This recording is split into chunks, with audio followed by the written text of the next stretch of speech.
Do you want to know the difference between a pessimist and an optimist? And this isn't a joke. Well, they both experience the same thing, but they see it differently. And that thing is failure.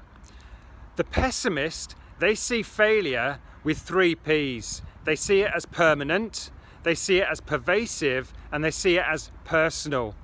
So they see it permanent as something that's going to be with them for the rest of their days potentially. They see it as pervasive, which means they think and believe that it's going to bleed into every nook and cranny of their life moving forwards. And they see failure as something that's deeply personal to them and because of them at a deep core identity level. So that's the pessimist.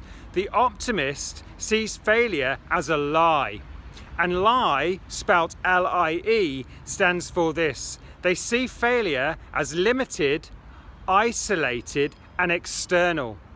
This means the optimist, when they experience failure, they see it as limited. It is limited in time. This too shall pass is one of their mindset things that they have, yeah. They see it as, what was the other one? They see it as limited, isolated. They see it as isolated, like this failure has happened in this area of life or this domain, but it's not something that will bleed into other areas just because it's happened here. And finally, they see it as external. They don't take failure to heart. They don't take failure as meaning that they've got some kind of broken fuck-up part of their core identity.